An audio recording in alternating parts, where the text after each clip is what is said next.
Battue, violée, soumise au nom d'Allah, c'est l'histoire de Samia Sharif, une Algérienne qui a fui son pays avec ses enfants pour échapper à la violence conjugale et à l'intégrisme islamique. Elle se raconte dans un livre, Le voile de la peur.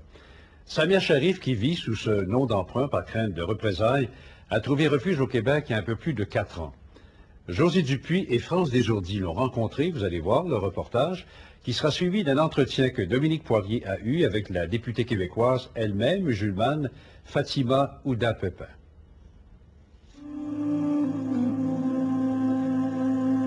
Samia Sharif ne porte pas le voile par conviction religieuse.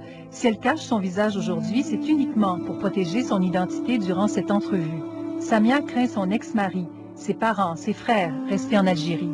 Elle a peur que quelqu'un ici la dénonce à sa famille. Qu'est-ce qui pourrait vous arriver? Honnêtement, je vais vous dire exactement ce qui pourrait m'arriver, je ne sais pas.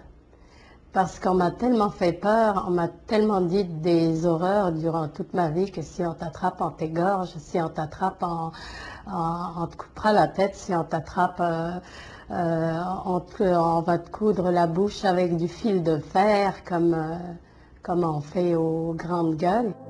L'histoire de Samia ressemble à celle de bien d'autres femmes victimes de l'intégrisme islamique. À 16 ans, son père l'a forcée à se marier. Son mari, qui avait le double de son âge, l'a battue, violée durant des années. Quand je me plaignais à mes parents, je leur disais, il m'y bat, il me viole, il te viole pas, c'est ton mari. Prends soin d'eux, laisse-toi faire. Laisse-toi faire. De toute façon, t'es à lui, s'il te bat, c'est parce qu'il t'aime, et puis il veut t'éviter l'enfer, et puis... Dans le Coran, on peut lire ceci. Les hommes ont autorité sur les femmes en raison des faveurs qu'Allah accorde à ceux-là sur celles-ci. Et quant à celles dont vous craignez la désobéissance, éloignez-vous d'elles dans leur lit et frappez-les. Certains hommes interprètent cette sourate à la lettre pour poser des gestes extrêmes.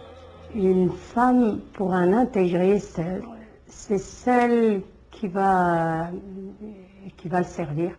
Donc si un homme bat sa femme, c'est pour son bien, c'est pour qu'elle ne quitte pas le droit chemin. Et puis un homme est responsable de sa fille, et puis un homme est responsable de sa femme après. Donc s'il veut mériter une place au paradis, Dieu, la première des choses, va lui dire qu'est-ce que tu as appris à ta femme ou qu'est-ce que tu as appris à ta fille.